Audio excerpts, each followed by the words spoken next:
Hey guys, it's Dom here, back on one of these Chill Tuesday kind of just Legends video discussion ones, and today what I thought I'd have a look at is quite a popular card in my opinion, and that is the card Training Grounds.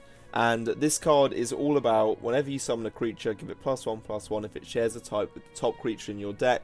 And I just thought I'd go over the 10 generic races that there are in Elder Scrolls and basically just say these are the cards that go best if you're trying to run a Training Grounds deck with just 2 attributes, and why these are the best cards to go with.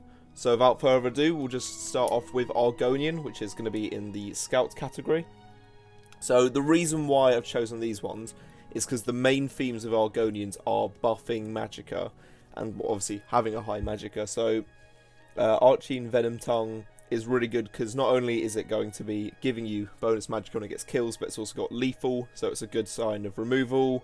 Shadowfen Priest's a bit of a weird one when I'm talking about buffing Magicka, but the reason why this one's here is because it can destroy enemy supports or silence enemy creatures. So if they've got cover or they're hiding behind a guard and you can then get past the guard and then hit a bigger unit with your Venom Tongue, combos like this make it really good and helpful, and will indirectly lead to buffing your Magicka or just stopping your opponent's plays. Thornhist Mage is just a really good card because it's going to be defending against your opponent, and it's also going to give you extra Magicka, and it leans further into this whole getting buffed when your Magicka increases side of things, hence the +1. That's another reason why Blackwood Alchemist would be another card I'd recommend, because that gains +2 power whenever you gain Magicka, so that's going to be really nice for your first few turns. And finally, I went with Black Marsh Warden just because with an Argonian deck, you'll be getting to 7 Magicka before the 7th turn most of the time. So this is basically just a good swarm card for mid to late game. And with that swarm and your extra Magicka, just all that versatility that you'll have, it's just pretty good and it all works out really well. So you can do a few little things. I definitely think Argonian Training Grounds is probably one of my favourites. And that's not just because Argonian is my favourite race. But anyway, we'll move on to Bretons now, and Bretons are all about wards. Or at least the original cards are all about wards, and they've diverted a bit, but if you're going to make an all-Breton deck, I would at least recommend cards which have wards, because they're quite good at, taking hits and then coming back with them later. So Wardcraft is just an obvious choice. It's an excellent intelligence card, and the fact that it's Breton means that, you might as well run it with this. And because obviously it links into the ward theme. Stormhelm Champion's really good because he's a 5-cost 3/3 with breakthrough and ward, and when it's broken he gains +3/+3. So if you keep on giving him back wards with cards like Wardcrafter, then he can get really strong with breakthrough, and as he'll have that ward, it means that your opponent's forced to use some form of big removal just to kind of stop him. Daggerfall Mage, again another one of these excellent cards which when their ward's broken will give you Tome of Alteration, which is a really nice card. That's a 4-cost 2/2 which draws a card when you play it. So again, if you can try and get like a Wardcrafter resurgence kind of little strategy there, it goes really well. And finally, Hiking Emmerich, he just works incredibly well with a deck like this because he'll deal 2 damage for each friendly creature with ward. And with Breton Training Grounds decks, you can be risky and run 3 Doppelgangers, just so you can then kind of spam out a bunch of Hiking Emmerichs and do a bunch of damage. But that is going to risk your 100% chance of getting the buffs from Training Grounds. Right, so moving on to Dunmer, or Dark Elves as most people know them, we've got cards which revolve around Last Gasp. So we'll start off with Blackhand Messenger. Very simple card. Drain, summon, deal 2 damage to a creature, and when it dies, it'll deal 2 damage to your opponent. And both of those effects will have the drain side of it as well, so you'll be gaining health back. Just quite a simple assassin card, which is very nice. Then we'll move on to Rimmen Purveyor, who, when summoned, will consume a creature and reduce the cost of each creature in your deck which shares that type by 1. So this basically just means that your deck's even cheaper to afford. And you've got that bonus of, getting buffed for however many Training Grounds you got down. We've got Necron Mastermind, just because Dunmer usually revolve around Last Gasp, and if you're forced just to run them, it's a bit nicer to have, cards which actually work with it. But because of the Houses of Morrowind expansion, there's a lot of Dark Elf cards which, you know, do their own little thing. So this might not be too necessary. And finally we have Endural Archmage, just because an 8/6/6 guard, which has Last Gasp, deals 6 damage to all enemy creatures in this lane. If you combo this with Necron Mastermind, you can pretty much just clear a row most of the time. I mean, I know it's a very expensive combo, so it's probably going to be over 2 turns, but when you can get it off, it is very strong, and quite a nice little move to do. Of course, with Dunmer, as I mentioned earlier in the Houses of Morrowind expansion, giving a lot of Dark Elves to each attribute, you could probably do a Training Grounds deck with 3 attributes and almost anything. Okay, so moving on to Altmer, some of the nicer cards for units this is, because they have a really good support as well, which will lower the cost of them by 1. But we won't mention that just yet, because, well, we've just mentioned it, but Falmor Embassies, it's decent, but we're here to talk about units. So we'll start off with Stealer of Secrets, just because this card will gain +1/+1 for each action in your discard pile, and +1/+1 for every Training Grounds you've got in a all Altmer deck. Altmer Dragon Knight's really nice because if you play an action at the end of your turn, it will buff. And the thing is, with an Altmer Training Grounds deck, it's probably going to be the one where you use it the least, just because High Elves are all about using actions and then having special buffs and stuff to do with actions. So, yeah, Training Grounds and High Elves might not be the best of choices. But anyway, moving on to Arcano, he's an 8-cost 5/5 with Breakthrough, and when summoned he deals 5 damage and he gives all of your actions Breakthrough, which is quite nice, especially if you've got like a bunch of lightning bolts. It means you can destroy a unit and damage your opponent's face at the same time. Something quite cool. And finally we have Erin, I always get this wrong and I apologise. Please just don't melee me to death in the comments. But anyway, she is a 5-cost 5/5 who when summoned will draw a random action from your discard pile and makes your actions cost 1 less. So it's just something that will help with your game plan in a high elf deck, and yeah, I mean that's surely what you'd want. Right, moving on to Imperial, which is probably the most common one you'd see this be done with.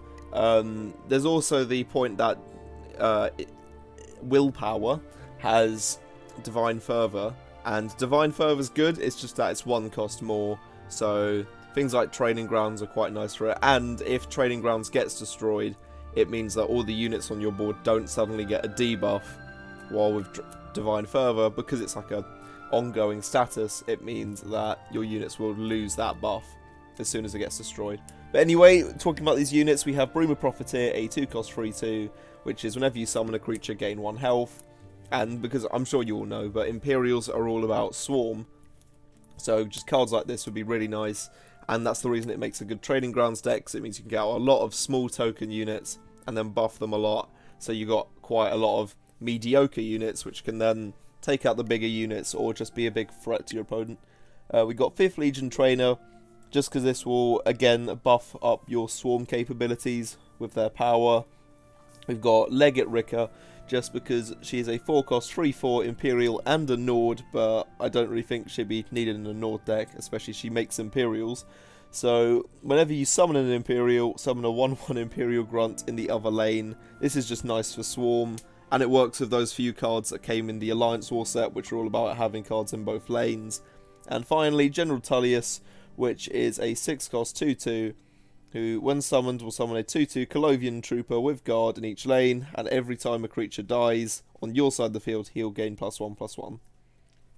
Okay, so on to Khajiit, we have Tenmar Swiftclaw, a 4-cost 2/2 with Pilfer +1/+1, and may attack an extra time each turn. So let's say you've got 5 Training Grounds down.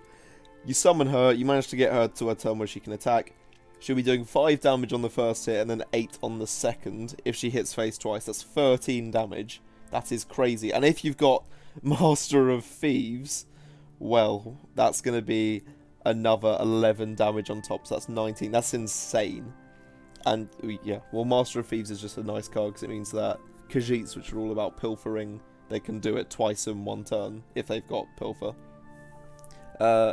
Quinrall Burglar is just really nice. It's a 6-cost 4/4 with Drain and Pilfer +4/+4. So again, with Master of Thieves, this can be in 1 turn 12 points against your opponent's face and 12 points to your health, so long as you can hit directly.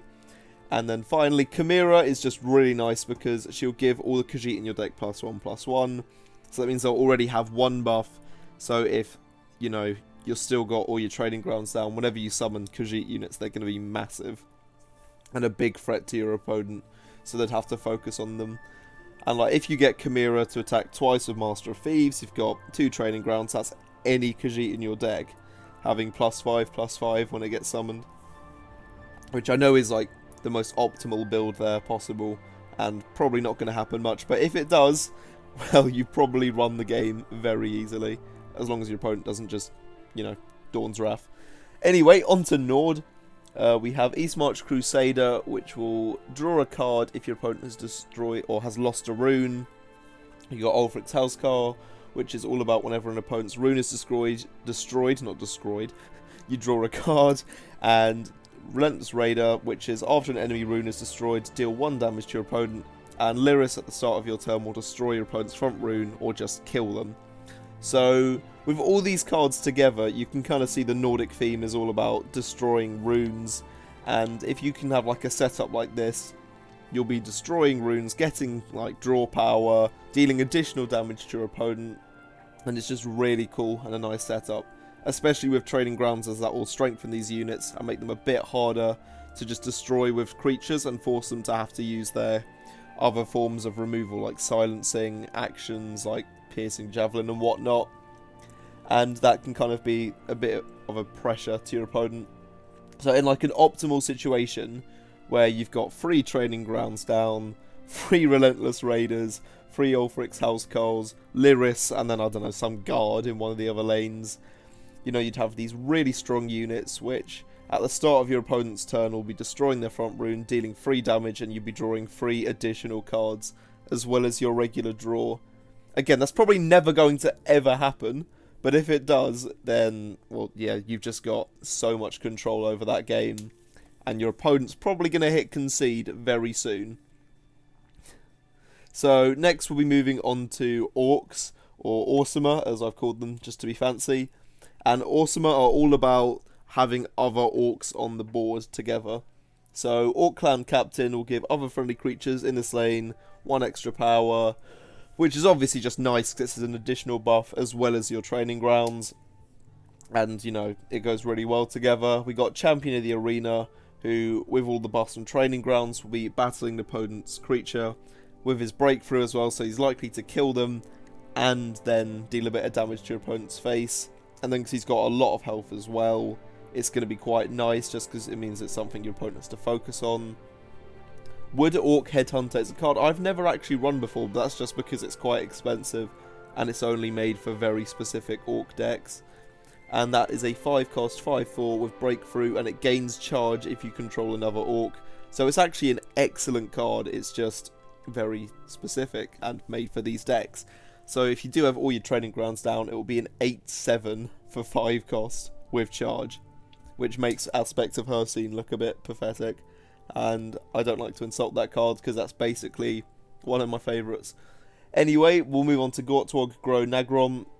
As a 6-cost 4/6 who at the start of your turn will summon a random creature from your deck to a random lane.